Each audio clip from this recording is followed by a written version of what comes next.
Cyber প্রতারণার শিকার হয়ে 25 লক্ষ টাকা খুইয়েছিলেন অবসরপ্রাপ্ত এক সরকারি কর্মচারী। এই ঘটনায় বড় সাফল্য পেল শিলিগুড়ি মেট্রোপলিটন পুলিশের সাইবার ক্রাইম থানা। 25 লক্ষ টাকা উদ্ধার করে ফিরিয়ে দেওয়া হলো সেই অবসরপ্রাপ্ত সরকারি কর্মচারীকে।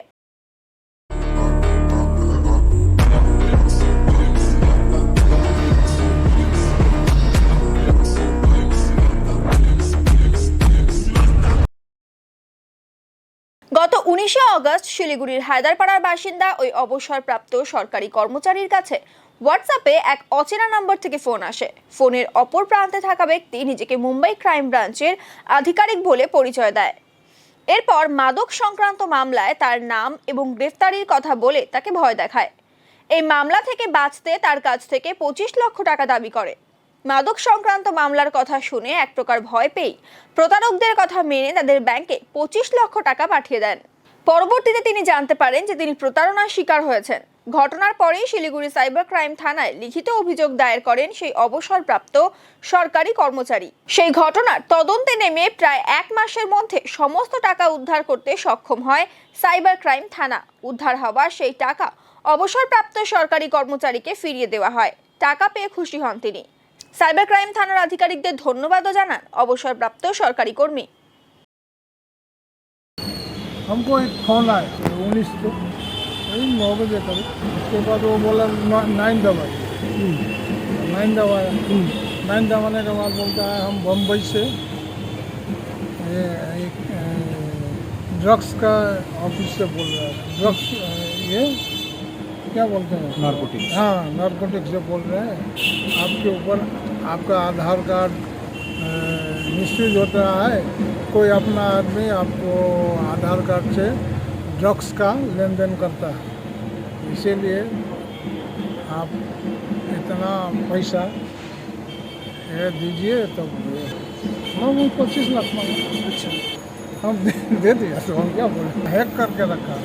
आपका ये हो जाएगा, जेल हो जाएगा, ये हो जाएगा, बहुत कुछ बोला। कितना बोला वो हमको पूरा ख्याल में रिटर्न हो गया। तो नंदेश्वर जी का ये मामला हुआ था एक्चुअली 19/8 को। अच्छा, 20 तारीख सुबह मेरे पास में ये आए थे कि मेरे साथ में ऐसा एक घटना हो गया है।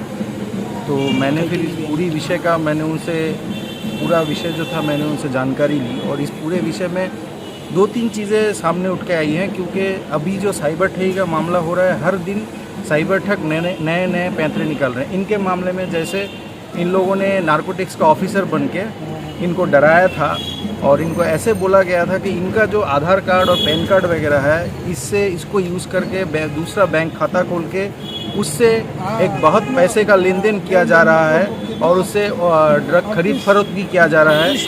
तो इससे इनका मुंबई कोर्ट में इनके बारे में एक मामला दर्ज हो गया है। और इस मामले में अगर वो बचना चाहते हैं तो अभी उनको 25 लाख का एक फ़ाइन इमीडिएट बेसिस पे उसको जमा करना है। जमा रहेगा। हाँ, वो जमा रहने के बाद उसके बाद इनका जो कोर्ट केस है, ये कोर्ट केस चलेगा और कोर्ट केस ख़त्म होने के बाद फिर इनको 25 लाख रुपए वापस दे दिया जाएगा। तब ये इतना मानसिक तरह से 19 तारीख को इतना डर गए थे कि इन्होंने अकाउंट से पैसे ट्रांसफ़र कर दिए उनके दिए हुए अकाउंट में। कितने पैसे? 25 लाख रुपए। ठीक है। ट्रांसफ़र करने के एक दिन बाद जब वो मेरे पास में आए, मुझे तो समझ में आ गया था कि ये पूरा एक साइबर ठगी का ही मामला है। तो मैंने तुरंत उसी समय एक साइबर थाने में मैंने इनका एक FIR करवाया। FIR करवाने के बाद 1930 जो हमारा नेशनल साइबर क्राइम पोर्टल होता है, वहाँ पर सारा डॉक्यूमेंट मैंने इनका अपलोड करवाया। और उसके बाद मैंने आके साइबर क्राइम थाने में बातचीत की कि इनका जो केस है एक बार इमीडिएट बेसिस पे आप लोग इसमें लगी। इन्होंने भी बहुत सहयोग किया, बहुत मेहनत की इस मामले में और इनका पैसा वापस आ गया।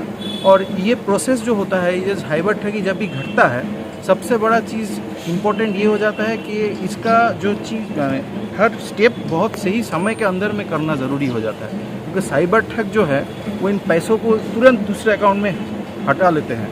अगर हम ज़्यादा समय उनको दे देंगे तो फिर ये पैसा रिकवर करना सबके लिए मुश्किल हो जाता है। ये प्रोसेस साथ साथ उनको फॉलो करना है कि हमें थाने पहुंचना है। 1930 जो साइबर क्राइम पोर्टल है, वहाँ कंप्लेन अगर फ़ोन से कर सकते हैं, अगर नहीं है लैपटॉप से कर सकते हैं, कहीं से भी आप उस कंप्लेन को दर्ज करवाइए। और उसके बाद साइबर क्राइम थाने में आइए, उसका फॉलोअप लीजिए। कहीं कुछ मामलों में कुछ आपका कानूनी कार्रवाई का ज़रूरत पड़ता है, उस मामले में आप किसी एडवोकेट का मदद लीजिए, ठीक है, कोई जानकार एडवोकेट जो इस मामलों में काम करता है। उस तरह का काम होने से ज़्यादातर मामलों में मैंने देखा है कि रिकवरी हो जाता है, ठीक है।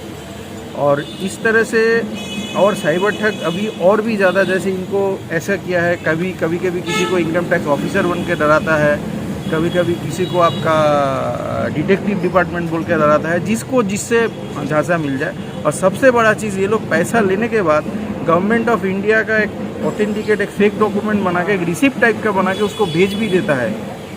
ये सबसे बड़ा, उसको लगता है कि एक्चुअली में शायद मेरा पैसा वहाँ जमा हो गया। जब तक वो समझ पाता है 1, 2, 3 दिन रोज बाद, तब तक ये पैसा दूसरे अकाउंट में जा चुका होता है, वहाँ से वो पैसा निकालना और भी मुश्किल हो जाता है। लेकिन इनके मामले में ये सही समय पे मेरे पास आ गए थे, और साइबर थाना भी हम लोग को इस मामले में बहुत, मैं उनका अलग से धन्यवाद करना चाहूँगा साइबर थाने का। इन लोगों ने बहुत हम लोगों का सहयोग किया और बहुत मेहनत की इस मामले को सॉल्व करने के लिए। तो आज बहुत ही अच्छा लग रहा है कि इनको इनका पूरा जो मतलब जीवन का, जिसका आप बोलते हैं जमा पूंजी है, एक रिटायर्ड आदमी का जो जमा पूंजी होता है, ये उनको वापस मिल गया है। और आज हम यही चाहेंगे कि दूसरे साइबर क्राइम के मामले में भी इसी तरह की रिकवरी हो, और जो भी लोग इस पर अब फंस जाते हैं, उन लोगों के और जितने हम लोग एज ए एडवोकेट जितना मदद कर पाए, हम लोग और भी खुश होंगे। अपने एक्सपीरियंस से बोल सकता हूँ, क्योंकि मेरे पास ऐसे भी केसेस आए थे जहाँ पर मैंने करीब 4 महीने बाद मैंने उन केसेस को हाथ लगाया था।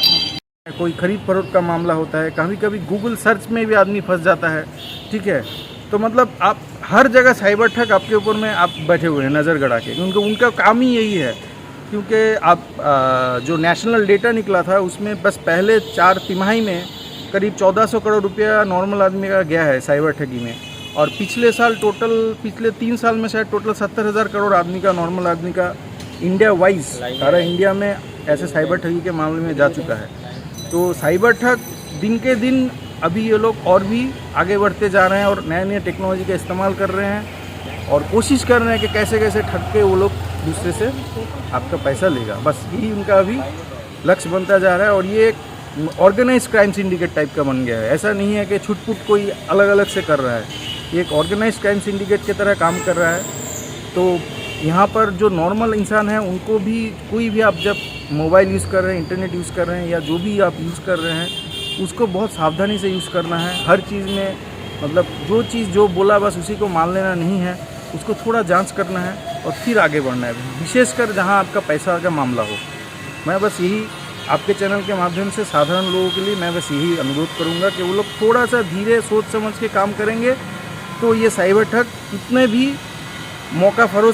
मौका फरोस्त होते हैं कि आप थोड़ा सा उनको जगह देंगे, वो पूरे आपके घर में ही घुस जाएंगे, ठीक है। तो उनको जगह ही मत दीजिए, थोड़ा सा सोचिए, तो आपको खुद ही लगेगा ऐसा तो नहीं हो सकता है, फिर आप आगे बढ़िए ना। उसके बाद अगर आपको लगता है कि हाँ ऐसा हो सकता है, तो किसी से पूछ लीजिए, जो जानकार आदमी है, पूछ के आप आगे बढ़िए। तो इसमें तो कोई आपको तकलीफ नहीं है। लेकिन आप अगर आगे बढ़ गए और एक बार फंस गए, और सही समय पे अगर आप सही लोगों के साइबर थाना या सही एडवोकेट या किसी के पास में नहीं पहुंच पाए, तो आपका मेहनत का पैसा तो गया।